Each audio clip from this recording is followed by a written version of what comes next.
ઓમ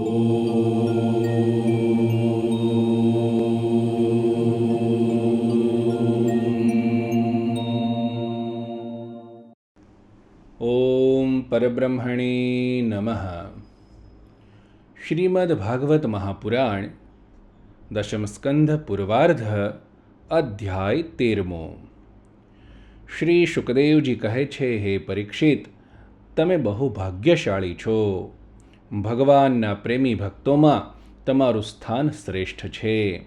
ત્યારે તો તમે આવો સુંદર પ્રશ્ન કર્યો છે. આમ તો તમને વારંવાર ભગવાનની લીલા કથાઓ સાંભળવા મળે છે. તેમ છતાં તમે તેમના સંબંધમાં પ્રશ્ન કરીને તેને વધુ સરસ, વધારે નવીન બનાવી દો છો. રસિક સંતોની વાણી, કાન અને હૃદય ભગવાનની લીલાનું ગાન, શ્રવણ અને ચિંતન માટે જ હોય છે. તેમનો એ સ્વભાવ જ હોય છે કે તેઓ ક્ષણ પ્રતિક્ષણ ભગવાનની લીલાઓનો અપૂર્વ રસાળ અને નિત્ય નૂતન અનુભવ કરતા રહે. બરાબર એ જ રીતે જેમ લંપટ પુરુષને સ્ત્રીઓની ચર્ચામાં નવો નવો રસ જણાય છે. હે પરીક્ષિત, તમે એકાગ્ર ચિત્તે શ્રવણ કરો. જો કે ભગવાનની આ લીલા અત્યંત રહસ્યપૂર્ણ છે, છતાં પણ હું તમને સંભળાવું છું. કારણ કે દયાળુ આચાર્યો પોતાના શિષ્યોને ગુપ્ત રહસ્ય પણ કહી દે છે. એ તો હું તમને કહી જ ચૂક્યો છું કે ભગવાન શ્રી કૃષ્ણે પોતાના મિત્ર ગોપ બાળકોને મૃત્યુરૂપી અઘાસુરના મુખમાંથી બચાવી લીધા. ત્યાર પછી તેઓ તેમને યમુના તટ પર લઈ આવ્યા અને તેમને કહેવા લાગ્યા, હે મારા પ્રિય મિત્રો, યમુનાજીનો આ કિનારો અત્યંત સુંદર છે. જુઓ તો ખરા, અહીંની રેતી કેટલી કોમળ અને સ્વચ્છ છે. આપણને રમવા માટે તો અહીં બધી સામગ્રી તૈયાર છે. જુઓ, એક બાજુ રંગબેરંગી કમળો ખીલી રહ્યા છે અને તેમની સુગંધથી આકર્ષાઈને ભમરાઓ ગુંજાર કરી રહ્યા છે, તો બીજી બાજુ સુંદર સુંદર પક્ષીઓ કેટલો મધુર કલરવ કરી રહ્યા છે. જેના પ્રતિધ્વનિથી સુશોભિત વૃક્ષો આ સ્થળની શોભા વધારી રહ્યા છે. હવે આપણે અહીં ભોજન કરી લેવું જોઈએ, કારણ કે દિવસ બહુ ચડી ગયો છે અને આપણને પણ ભૂખ સતાવી રહી છે. વાછડા પાણી પીને નજીક જ લીલું લીલું ઘાસ ચરતા રહેશે. ગોવાળ બાળકોએ એક સ્વરે કહ્યું, બરાબર છે, બરાબર છે. તેમણે વાછરડાને પાણી પીવડાવીને લીલા લીલા ઘાસમાં ચરવા માટે છોડી દીધા અને બધા પોતપોતાના શિકા ખોલી ખોલીને ભગવાન સાથે ખૂબ આનંદપૂર્વક ભોજન કરવા લાગ્યા. બધાની વચ્ચે ભગવાન શ્રી કૃષ્ણ બેસી ગયા. તેમની ચારે બાજુ મોટી ગોળ પંક્તિઓમાં ગોપ બાળકો એકબીજાને અડી અડીને બેઠા હતા. તેઓના મુખ શ્રી કૃષ્ણ તરફ હતા અને તેમની દૃષ્ટિ પ્રફુલ્લિત હતી. એથી જેમ કમળની કળીની ચારે બાજુ તેની પાંખડીઓ શોભે તેમ તેઓ શોભતા હતા. કોઈ ફૂલ તો કોઈ પાંદડા અને કોઈ અંકુરો, કોઈ ફળોના, કોઈ શિકાઓના, કોઈ વૃક્ષની છાલોના અને વળી કોઈ પથ્થરોના પાત્ર બનાવીને તેમાં દરેક બાળક પોતાની વાનગીઓના સ્વાદને વખાણીને જમી રહ્યા હતા. ભગવાન શ્રી કૃષ્ણ અને ગોપ બાળકો પોતપોતાની સ્વાદની વાતો કરતા, હસતા તેમજ હસાવતા ભોજન કરી રહ્યા હતા. આ વખતે શ્યામ સુંદરનું સ્વરૂપ ખૂબ જ મનોહર લાગતું હતું. તેમણે વાંસળીને કમરમાં ખોસી દીધી હતી. શૃંગવાદ્ય અને છડી કાખમાં રાખ્યા છે. ડાબા હાથમાં અત્યંત મધુર ઘી મિશ્રિત દહીં ભાતનો કોળિયો હતો અને આંગળીઓમાં ફળ લીંબુની અથાણાની ચીર રાખી હતી. ગોપ બાળકો તેમને ચારે બાજુથી ઘેરીને બેઠા હતા અને તેઓ સ્વયં બધાની મધ્યમાં બેસીને પોતાની વિનોદભરી વાતોથી પોતાના મિત્ર ગોપ બાળકોને હસાવતા હતા. જે સમસ્ત યજ્ઞોના એકમાત્ર ભોગતા છે, તે જ ભગવાન ગોપ બાળકો સાથે બેસીને આ પ્રમાણે બાળલીલા કરતાં કરતાં ભોજન કરી રહ્યા હતા અને સ્વર્ગના દેવતાઓ વિસ્મિત વદને આ અદ્ભુત લીલા જોઈ રહ્યા હતા. હે ભરતવંશ શિરોમણી, આ પ્રમાણે ભોજન કરતાં કરતાં ગોપ બાળકો ભગવાનની આ રસીલી લીલામાં તન્મય થઈ ગયા. તે સમયે તેમના વાછડા લીલા લીલા ઘાસની લાલચથી ઘોર જંગલમાં બહુ દૂર ચાલ્યા ગયા. જ્યારે ગોપ બાળકોનું ધ્યાન તે તરફ ગયું તો તેઓ ગભરાઈ ગયા. તે સમયે પોતાના ભક્તોના ભયને દૂર કરવાવાળા ભગવાન શ્રી કૃષ્ણે કહ્યું, મારા પ્રિય મિત્રો, તમે ભોજન કરવાનું ચાલુ રાખો, હું હમણાં વાછડાને લઈ આવું છું. ગોપ બાળકોને આ પ્રમાણે કહીને ભગવાન શ્રી કૃષ્ણ હાથમાં દહીં ભાતના કોળિયા સાથે જ પર્વતો, ગુફાઓ, વનરાઈઓ અને બીજા ભયંકર સ્થાનોમાં પોતાના તથા મિત્રોના વાછડાને શોધવા ચાલી નીકળ્યા. હે પરીક્ષિત, બ્રહ્માજી શરૂઆતથી અંતરિક્ષમાં આ બધું જોઈ રહ્યા હતા. તેમને ભગવાનના પ્રભાવથી અઘાસુરનો મોક્ષ જોઈને ભારે આશ્ચર્ય થયું. તેમણે વિચાર્યું કે લીલાથી મનુષ્ય બાળક બનેલા ભગવાનની કોઈ બીજી મનોહર મહિમાવાળી લીલા જોવી જોઈએ. એવું વિચારીને તેમણે પ્રથમ તો વાછડાને અને ભગવાનના ચાલ્યા ગયા પછી ગોપ બાળકોને પણ લઈ જઈને અન્ય સ્થળે મૂકી દીધા અને પોતે અંતર્ધાન થઈ ગયા. છેવટે તો તેઓ જળ કમળનું જ સંતાન છે. ભગવાન શ્રી કૃષ્ણ વાછડા ન મળતા યમુના કિનારે પાછા આવ્યા, પરંતુ અહીં આવીને જુએ છે તો ગોપ બાળકો પણ નથી. ત્યારે તેમણે જંગલમાં ફરી ફરીને ચારે બાજુ તેમને શોધ્યા, પરંતુ જ્યારે ગોપ બાળકો અને વાછડા તેમને ક્યાંય ન મળ્યા ત્યારે તેઓ તરત જાણી ગયા કે આ બધી બ્રહ્માની કરતૂત છે. ભગવાન તો સંપૂર્ણ વિશ્વના એકમાત્ર જ્ઞાતા છે. હવે ભગવાન શ્રી કૃષ્ણે વાછડા અને ગોપ બાળકોની માતાઓને તથા બ્રહ્માજીને પણ આનંદિત કરવા માટે પોતાને જ વાછડા અને ગોપકુમારો બંનેના રૂપમાં બનાવી દીધા. કેમ કે તે જ તો સંપૂર્ણ વિશ્વના કર્તા સર્વશક્તિમાન ઈશ્વર છે. હે પરીક્ષિત, તે બાળકો અને વાછડા સંખ્યામાં જેટલા હતા, જેટલા નાના નાના તેમના શરીર હતા, તેમના હાથ પગ જેવા જેવા હતા, તેમની પાસે જેટલા અને જેવા છડીઓ, શૃંગવાદ્યો, વાંસળીઓ અને શિકા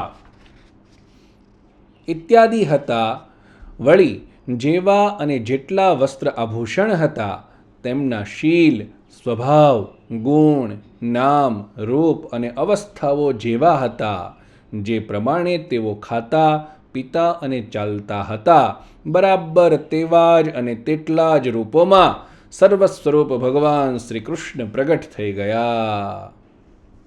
તે સમયે આ સંપૂર્ણ જગત વિશ્વરૂપ છે એ વેદવાણી જાણે મૂર્તિમંત થઈને પ્રગટ થઈ ગઈ. સર્વાત્મા ભગવાન પોતે જ વાછડા બની ગયા અને પોતે જ ગોપ બાળકો પોતાના આત્મસ્વરૂપ વાછડાને પોતાના આત્મસ્વરૂપ ગોપ બાળકો દ્વારા ઘેરીને પોતાની સાથે અનેક પ્રકારની રમતો કરતાં કરતાં તેમણે વ્રજમાં પ્રવેશ કર્યો. હે પરીક્ષિત, જે બાળકના જે વાછડા હતા તેમને તે જ ગોપ બાળક રૂપે અલગ અલગ લઈ જઈને તે ઘરોમાં પ્રવેશ કરાવી દીધો. ગોપ બાળકોની માતાઓ વાંસળીનો મધુર ધ્વનિ સાંભળતા જ તુરંત દોડી આવ્યા. ગોપબાળ બનેલા પરબ્રહ્મ શ્રી કૃષ્ણને પોતાના બાળકો સમજીને ઉઠાવીને તેમણે જોરથી હૃદયે ચાંપ્યા. વાત્સલ્યતાની અધિકતાને લીધે તેમના સ્તનોમાંથી જે દૂધ શ્રવી રહ્યું હતું તે પોતપોતાના બાળકને પીવડાવવા લાગી. હે પરીક્ષિત, આ જ પ્રમાણે દરરોજ સંધ્યા સમયે ભગવાન શ્રી કૃષ્ણ તે બાળકોના રૂપમાં વનમાંથી પાછા આવતા અને પોતાની બાળકોચિત લીલાઓથી માતાઓને આનંદિત કરતા. તે માતાઓ તેમને મર્દન, સ્નાન, વિલેપન તેમજ સુંદર સુંદર વસ્ત્રો અને અલંકારોથી સજાવીને તથા કોઈની નજર ન લાગે તેથી ગાલ પર કાળું ટપકું કરી માથા પરથી પાણીનો લોટો ઉતારતી હતી. ત્યારબાદ ભોજન કરાવતી તથા જાત જાતના લાડ પ્યારથી તેમનું લાલન કરતી હતી. ગોવાલણોની જેમ ગાયો પણ જ્યારે જંગલમાંથી ચરીને જલ્દી જલ્દી આવતી અને તેમનું ભાંભરવું સાંભળીને તેમના પ્રિય વાછડા દોડીને તેમની પાસે આવી જતા ત્યારે તે વારંવાર તેમને જીભથી ચાટીને દૂધ પીવડાવતી. તે સમયે સ્નેહની અધિકતાને લીધે તેમના સ્તનોમાંથી સ્વયં દૂધની ધારા વહેવા લાગતી. આ ગાયો અને ગોપીઓનો માતૃભાવ પહેલાં જેવો જ ઐશ્વર્ય જ્ઞાનરહિત અને વિશુદ્ધ હતો. હા, પોતાના અસલી પુત્ર કરતાં આ સમયે તેમનો પ્રેમ અવશ્ય અધિક હતો. તે જ પ્રમાણે ભગવાન પણ તેમના મૂળ પુત્રો જેવો જ પુત્રભાવ દેખાડી રહ્યા હતા, પરંતુ ભગવાનમાં તે બાળકો જેવો મોહ ન હતો કે હું આમનો પુત્ર છું.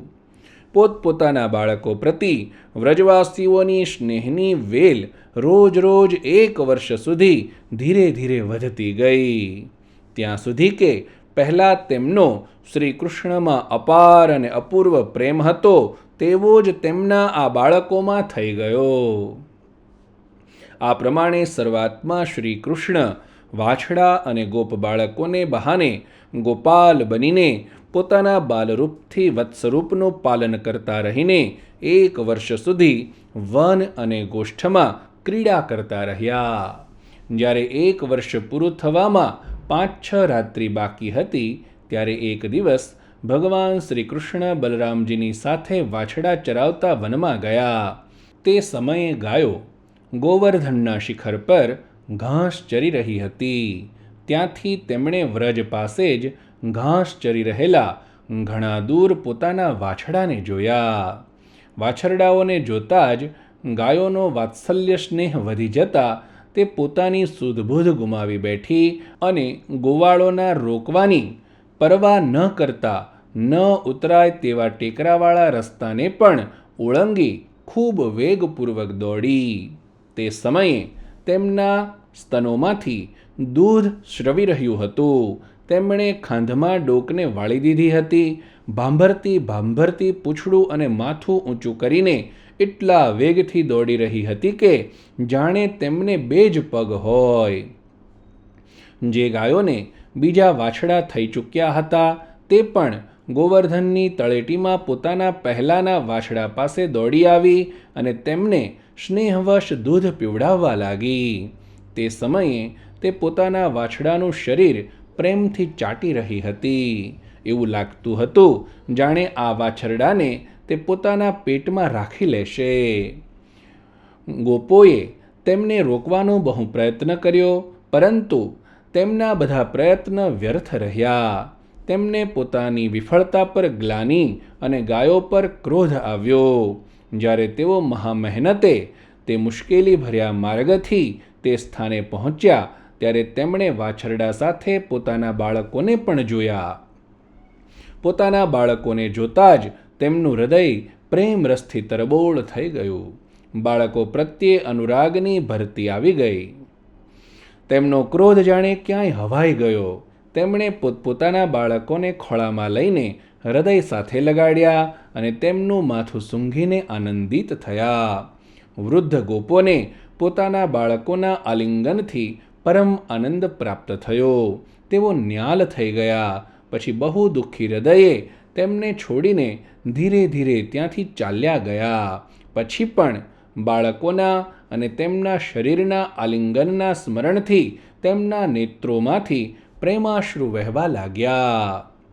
બલરામજીએ જોયું કે વ્રજવાસી ગોપો, ગાયો અને ગોવાલણોની તે સંતાનો પર પણ કે જેમણે પોતાની માનું દૂધ પીવાનું છોડી દીધું છે તેમના પ્રત્યે પણ પ્રતિક્ષણ પ્રેમ સંપત્તિ અને તે પ્રમાણે તેમની ઉત્કંઠા વધતી જઈ રહી છે. ત્યારે તેઓ વિચારમાં પડી ગયા, કારણ કે આનું કારણ તે જાણતા ન હતા. આ કેવી વિચિત્ર વાત છે. શરૂઆતમાં શ્રી કૃષ્ણમાં વ્રજવાસીઓનો અને મારો જેવો અપૂર્વ પ્રેમ છે તેવો જ આ બાળકો અને વાછડાઓ પર પણ વધી રહ્યો છે. આ કઈ માયા છે? ક્યાંથી આવી છે? આ કોઈ દેવની છે, મનુષ્યની છે કે અસુરોની? પરંતુ શું એ શક્ય છે? ના ના, આ તો મારા પ્રભુની જ માયા છે. બીજા કોઈની માયામાં આવું સામર્થ્ય નથી, જે મને પણ મોહિત કરી રહી છે. બલરામજીએ આવો વિચાર કરીને જ્ઞાન દ્રષ્ટિથી જોયું તો એમને એવી ખબર પડી કે આ બધા વાછડા અને ગોપ બાળકોના રૂપમાં માત્ર શ્રી કૃષ્ણ જ શ્રી કૃષ્ણ છે. ત્યારે તેમણે શ્રી કૃષ્ણને કહ્યું, હે ભગવાન, આ ગોપ બાળકો અને વાછડા ન તો દેવતા છે, ન કોઈ ઋષિ પણ છે. આ જુદા જુદા રૂપોનો આશ્રય લીધો હોવા છતાં પણ શ્રી કૃષ્ણ આપ એકલા જ આ રૂપોમાં પ્રકાશિત થઈ રહ્યા છો. કૃપા કરીને થોડામાં જ એ જણાવી દો કે તમે આ પ્રમાણે વાછડા, બાળક, શૃંગવાદ્યો, છડી, દોરડા વગેરેના રૂપમાં જુદા જુદા કેમ પ્રકાશિત થઈ રહ્યા છો? ત્યારે ભગવાને બ્રહ્માની બધી કરતૂત કહી સંભળાવી અને બલરામજીએ બધું જાણી લીધું. હે પરીક્ષિત, ત્યાં સુધીમાં બ્રહ્માજી બ્રહ્મલોકથી વ્રજમાં પાછા આવ્યા. તેમની સમયગણતરી પ્રમાણે હજી સુધી એક ત્રુટિ જેટલો, અર્થાત જેટલા સમયમાં અણીદાર સોયથી કમળની પાંખડી છેદાય તેટલો જ સમય વ્યતીત થયો હતો. તેમણે જોયું કે ભગવાન શ્રી કૃષ્ણ ગોપ બાળકો અને વાછડાની સાથે 1 વર્ષ પહેલાંની જેમ જ ક્રીડા કરી રહ્યા છે. તેઓ વિચારવા લાગ્યા, ગોકુલમાં જેટલા પણ ગોપ બાળકો અને વાછડા હતા તે તો મારી માયામયી શૈયા પર સૂઈ રહ્યા છે. તેમને તો મેં મારી માયાથી અચેત કરી દીધા હતા. તે અત્યાર સુધી ભાનમાં આવ્યા નથી. અત્યારે મારી માયાથી મોહિત ગોપ બાળકો અને વાછડા સિવાય આ એટલા જ બીજા બાળકો તથા વાછડા ક્યાંથી આવી ગયા જે 1 વર્ષથી ભગવાન સાથે રમી રહ્યા છે? બ્રહ્માજીએ બંને જગ્યાએ બંનેને જોયા અને ઘણીવાર સુધી ધ્યાન ધરીને પોતાની જ્ઞાન દ્રષ્ટિથી આનું રહસ્ય ખોલવા ઈચ્છ્યું. પરંતુ આ બંનેમાં ક્યાં પહેલાંના ગોપબાળ છે અને ક્યાં પાછળના બનાવેલા છે? આમાં ક્યાં સાચા છે અને ક્યાં બનાવટી? એ વાત તેઓ કોઈ રીતે સમજી શક્યા નહીં. ભગવાન શ્રી કૃષ્ણની માયામાં તો બધા મુગ્ધ થઈ રહ્યા છે, પરંતુ કોઈ પણ માયામોહ ભગવાનનો સ્પર્શ કરી શકતા નથી. બ્રહ્માજી તે જ ભગવાન શ્રી કૃષ્ણને પોતાની માયાથી મોહિત કરવા નીકળી પડ્યા હતા. જે પ્રમાણે રાત્રિના ઘોર અંધકારમાં ધુમ્મસના અંધકારનો અને દિવસના પ્રકાશમાં આજ્ઞાના પ્રકાશનો પત્તો લાગતો નથી, તે જ પ્રમાણે જ્યારે ક્ષુદ્ર પુરુષ મહાપુરુષો પર પોતાની માયાનો પ્રયોગ કરે છે ત્યારે તે તેમનું તો કશું બગાડી શકતા નથી, પોતાનો જ પ્રભાવ ગુમાવી બેસે છે. બ્રહ્માજી વિચારી જ રહ્યા હતા કે તેમની સામે જ તે ગોપ બાળકો અને વાછડાના રૂપમાં શ્રી કૃષ્ણ જ દેખાવા લાગ્યા. બધા જ ઘનશ્યામ, પીતાંબરધારી, શંખ, ચક્ર, ગદા અને પદ્મ ધારણ કરેલા ચતુર્ભુજ હતા. બધાના મસ્તક પર મુકુટ, કાનોમાં કુંડળ અને કંઠમાં મનોહર હાર અને વનમાળા શોભતી હતી. તેમના વક્ષસ્થળ પર સુવર્ણના સોનેરી રેખા અર્થાત શ્રીવત્સ, ભુજાઓમાં બાજુબંધ, હાથમાં શંખના આકારના રત્નજડિત કંકણો, ચરણોમાં નુપુર અને કડા, કમરમાં મેખલા તથા આંગળીઓમાં મુદ્રાઓ પ્રકાશિત થઈ રહી હતી. તેમણે નખથી શિખા સુધી સમસ્ત અંગોમાં કોમળ અને નૂતન તુલસીની માળાઓ, જે મહાભાગ્યશાળી ભક્તોએ પહેરાવી હતી, તે ધારણ કરેલી હતી. તેમનું મંદહાસ્ય ચાંદની જેવું ઉજ્જવળ હતું અને કમળ જેવા નેત્રોની કટાક્ષભરી ચિંતવન અત્યંત મધુર હતી. એવું લાગતું હતું કે જાણે તેઓ આ બંને નેત્રો દ્વારા સત્વગુણ અને રજોગુણનો સ્વીકાર કરીને ભક્તજનોના હૃદયમાં શુદ્ધ લાલસાઓ જગાડી તેને પૂર્ણ કરી રહ્યા છે. બ્રહ્માજીએ એ પણ જોયું કે તેમના જેવા બીજા બ્રહ્માથી લઈને તૃણ સુધીના બધા ચરાચર જીવો મૂર્તિમાન થઈને નાચતા ગાતા અનેક પ્રકારની પૂજા સામગ્રીથી અલગ અલગ ભગવાનના તે બધા રૂપોની ઉપાસના કરી રહ્યા છે. તેમને અલગ અલગ અણિમા મહિમા વગેરે સિદ્ધિઓ, માયા વિદ્યા વગેરે વિભૂતિઓ અને મહતત્વ વગેરે 24 તત્વો ચારે બાજુ વીંટાયેલા છે. પ્રકૃતિમાં ક્ષોભ ઉત્પન્ન કરવાવાળો કાળ, તેના પરિણામનું કારણ સ્વભાવ, વાસનાઓને જગાડનારો સંસ્કાર, કામનાઓ, કર્મ, વિષય અને ફળ બધા મૂર્તિમાન થઈને ભગવાનના દરેક રૂપની ઉપાસના કરી રહ્યા છે.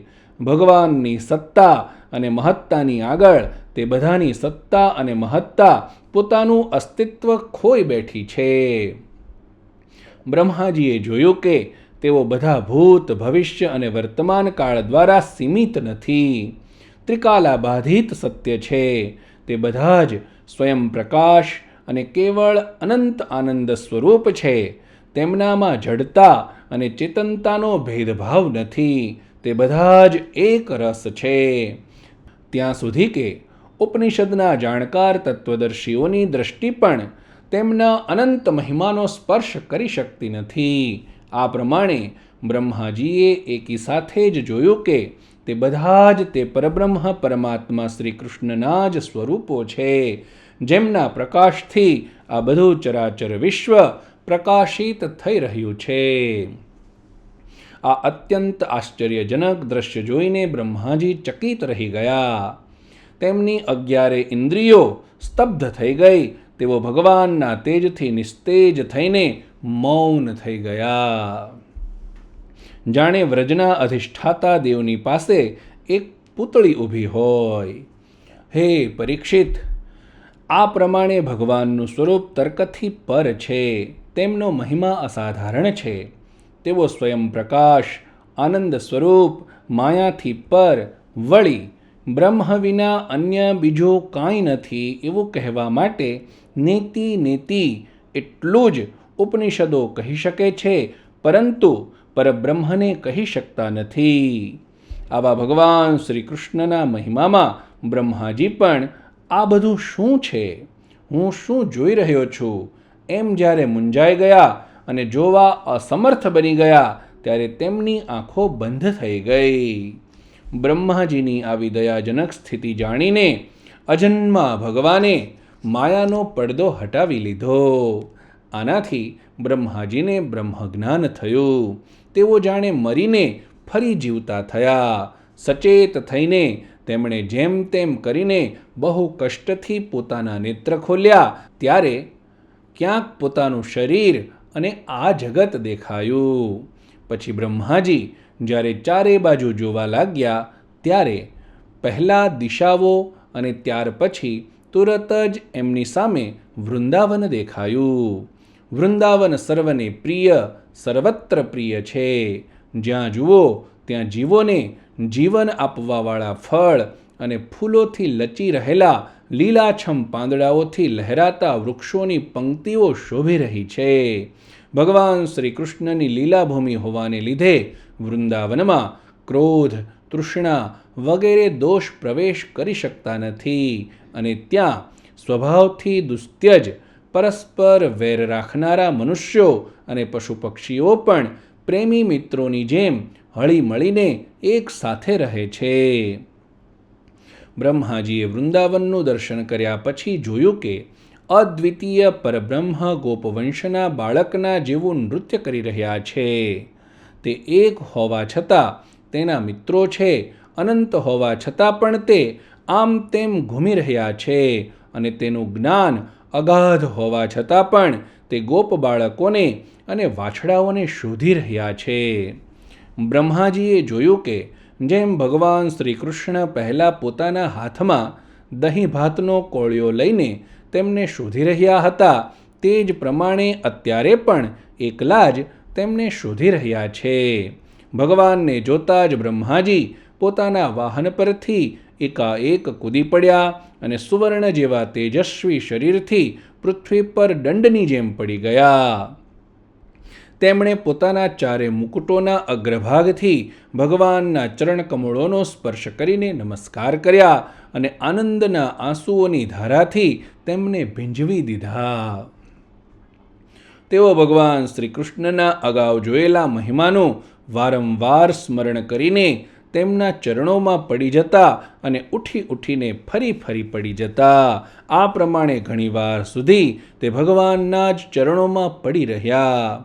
પછી ધીરે ધીરે ઉઠ્યા અને નેત્રોના આંસુ લૂછ્યા. પ્રેમ અને મુક્તિના એકમાત્ર દાતા ભગવાનને જોઈને તેમનું મસ્તક નમી ગયું. તેઓ ધ્રુજવા લાગ્યા. હાથ જોડીને ખૂબ જ નમ્રતા અને એકાગ્રતાની સાથે ગદગદ વાણીથી ભગવાનની સ્તુતિ કરવા લાગ્યા. આ પ્રમાણે દશમ સ્કંધના પૂર્વાર્ધ અંતર્ગત 13મો અધ્યાય સમાપ્ત થયો.